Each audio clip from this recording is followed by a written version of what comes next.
আন্তর্জাতিক জলসীমায় আমেরিকার যুদ্ধজাহাজের কাছাকাছি ভেনেজুয়েলার যুদ্ধবিমান দেখা মাত্রই গুলি করার নির্দেশ দিয়েছেন প্রেসিডেন্ট ডোনাল্ড ট্রাম্প। শনিবার ওভাল অফিসে কথা জানান তিনি। ভেনেজুয়েলার মাটিতে বসে আমেরিকার জনগণের বিরুদ্ধে ষড়যন্ত্রকারীদের ধ্বংস করে দেওয়া হবে বলেও হুঁশিয়ার করেন ট্রাম্প। এদিকে ভেনেজুয়েলার প্রতিরক্ষা জোরদারে একটি বিশেষ মিলিশিয়া বাহিনীকে প্রশিক্ষণ দেওয়ার কথা জানিয়েছেন দেশটির প্রেসিডেন্ট নিকোলাস মাদুরো। ভেনেজুয়েলা সহ লাতিন আমেরিকার বিভিন্ন দেশের মাদক পাচারকারী গোষ্ঠীগুলোর বিরুদ্ধে আরও কঠোর হওয়ার নির্দেশ দিয়েছেন প্রেসিডেন্ট ডোনাল্ড ট্রাম্প। এরই মধ্যে পুয়ের্তো রিকোর বিমান ঘাঁটিতে অন্তত 10টি F-35 স্টিলথ যুদ্ধবিমান মোতায়েনের নির্দেশ দিয়েছেন তিনি। CNN জানায়, আন্তর্জাতিক জলসীমায় আমেরিকার যুদ্ধজাহাজের কাছাকাছি ভেনেজুয়েলার যুদ্ধবিমান দেখা মাত্রই গুলি করার নির্দেশ দিয়েছেন প্রেসিডেন্ট ট্রাম্প। ওভাল অফিসে সাংবাদিকদের সাথে কথা বলার সময় ট্রাম্প বলেন, ভেনেজুয়েলা আবারও আমেরিকার জাহাজের কাছাকাছি যুদ্ধবিমান পাঠালে বড় ধরনের বিপর্যয়ে পড়বে। সেনা কর্মকর্তাদের উদ্দেশ্যে তিনি বলেন, পরিস্থিতি উত্তপ্ত হলে তারা যথাযথ ব্যবস্থা নিতে পারবেন। এদিকে ট্রাম্প প্রশাসন ভেনেজুয়েলার সরকার পরিবর্তন নিয়ে ষড়যন্ত্র করছে। দেশটির প্রেসিডেন্ট নিকোলাস মাদুরোর এমন অভিযোগ উড়িয়ে দিয়েছেন ট্রাম্প। তিনি বলেন, 2024 সালে মাদুরো অভিনব কায়দায় ভেনেজুয়েলার প্রেসিডেন্ট নির্বাচিত হয়েছেন।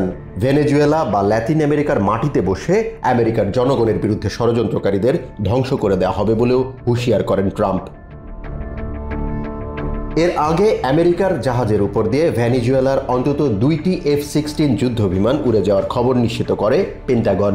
রয়টার্স জানায়, এক বিবৃতিতে কারাগাসের এমন উস্কানিমূলক পদক্ষেপের বিষয়ে সতর্ক করেছে পেন্টাগন। তারা জানিয়েছে, আমেরিকার যুদ্ধজাহাজ জেসন ডানহামের উপর দিয়ে ভেনেজুয়েলার F-16 যুদ্ধবিমানগুলো উড়ে গেছে। বিষয়টিকে মাদক বিরোধী সন্ত্রাস দমন অভিযানে হস্তক্ষেপের চেষ্টা বলেও আখ্যায়িত করেছে পেন্টাগন। এদিকে ভেনেজুয়েলার প্রেসিডেন্ট নিকোলাস মাদুরো স্পষ্ট সতর্কবার্তা দিয়ে বলেছেন, তার দেশের বিরুদ্ধে কোনো ধরনের আক্রমণ চালানো হলে জাতীয় অখণ্ডতা ও সার্বভৌমত্ব রক্ষায় তারা সংগঠিত সামরিক প্রস্তুতি গ্রহণ করবে। দেশটির প্রতিরক্ষা জোরদারে একটি বিশেষ মিলিশিয়া বাহিনীকে প্রশিক্ষণ দেওয়ার কথাও জানান তিনি। মাদুরো বলেন, যে কোনো ধরনের সামরিক আগ্রাসন মোকাবেলায় কারাকাস প্রস্তুত। ভেনেজুয়েলার ভয়ানক মাদক পাচারকারী গোষ্ঠীগুলোর বিরুদ্ধে প্রেসিডেন্ট ট্রাম্পের অবস্থানকে সঠিক এবং জরুরি পদক্ষেপ বলে প্রশংসা করেছেন রিপাবলিকান সেনেটর জনি আর্নস্ট। ট্রাম্পের মাদক বিরোধী অভিযানে সব রকমের সহায়তা দেওয়ার কথাও জানান সেনেট আর্মড সার্ভিসেস কমিটির চেয়ার। আমেরিকার জাতীয় নিরাপত্তা হুমকির মুখে ঠেলে দিয়ে ভেনেজুয়েলার প্রেসিডেন্ট আয়েশ করছেন অভিযোগ করে সেনেটর আর্নস্ট বলেন, মাদক পাচারকারী সন্ত্রাসীদের কোনো রকমের ছাড় দেওয়া হবে না।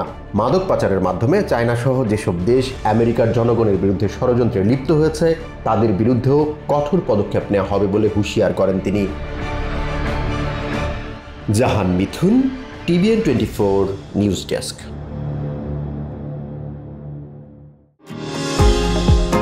নিউ ইয়র্ক থেকে সম্প্রচারিত TVN 24 টেলিভিশন বিশ্বজুড়ে বাঙালির কণ্ঠস্বর।